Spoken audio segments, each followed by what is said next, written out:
About 45 miles northeast of Hanover, New Hampshire, and 4,802 feet above sea level stands Mount Moosilauke, New Hampshire's 10th tallest peak. On this mountain and at its base lies a story of how nature, the environment, and the mountain can come alive, how they can define groups of people throughout history, and preserve the passage of memories and emotion. The majority of my life, Moosilauke has been my eastern horizon. So. Really, what I love about Moosilauke is it combines two things that I'm really passionate about: adventure in the outdoors and Dartmouth College. Mount Moosilauke and the Lodge have touched the hearts of many, including Dartmouth students, as well as local residents. Nearly every Dartmouth student begins their college journey through first-year trips, a pre-orientation trip established in 1953 to promote interest in the outdoors and to introduce students to a sense of place. The Lodge is the final destination of every trip, where a student can be found playing games on the leach field, contra dancing in the dining area, and listening to ghost stories at night. I think most Dartmouth students have had a very positive experience at the Lodge. I can't think of another building on campus or off campus that has touched so many Dartmouth students in such a consistently positive way. And I hear that repeatedly from students and from alumni. I feel like for the Dartmouth community, Moosilauke is one of the first places that you really feel like there is a Dartmouth community. Because when you start trips, people are like, yay, this is the Dartmouth community, this is your family, welcome.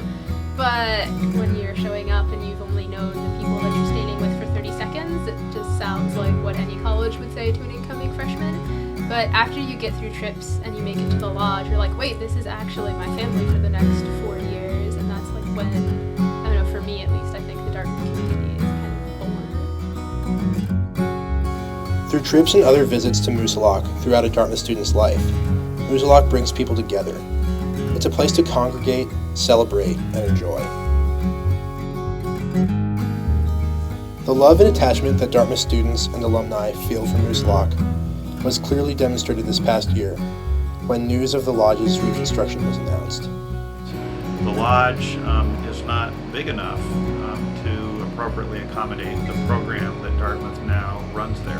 It's not that it's a different program, it's just a bigger program. We have more students than Dartmouth did when the Lodge was first built. The first year trips program, which is the oldest in the country, now includes 90, 92, 93% of the incoming class. The original building was only meant to last about 45 years, and yet the edifice continues to stand 77 years later, becoming known as the Unlikely Cathedral. Yet this lasting legacy of the Lodge will be preserved.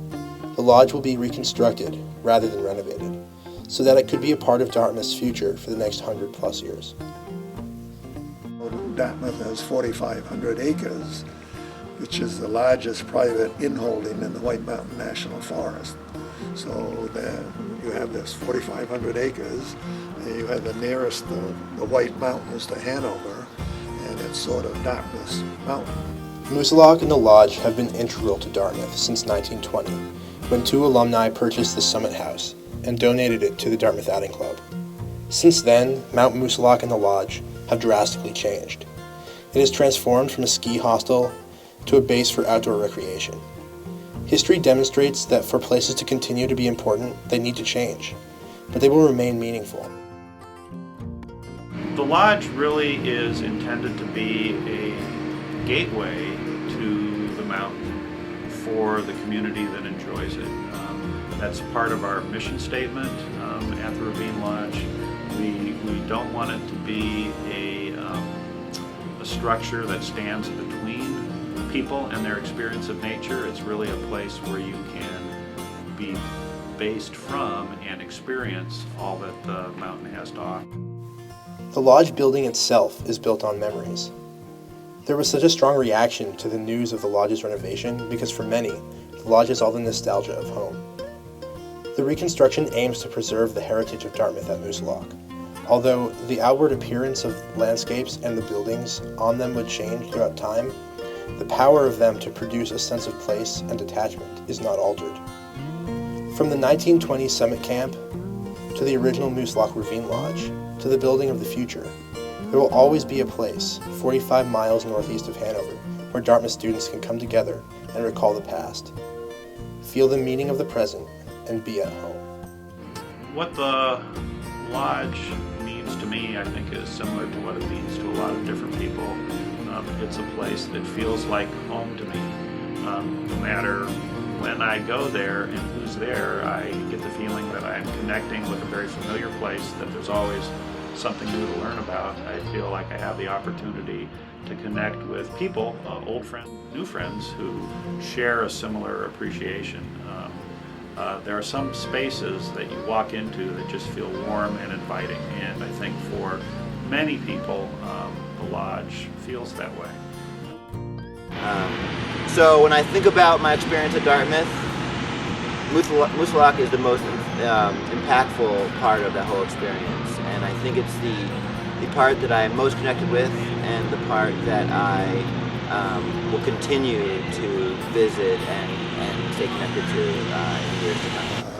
Having grown up opposite, all this time I spent at it, on the trails and in the lodge, I say that's where my spirit resides, on Moosilauke. Moosilauke possesses a pulsing soul. Through the reconstruction of the lodge, this pulse will continue to thrive throughout the ages.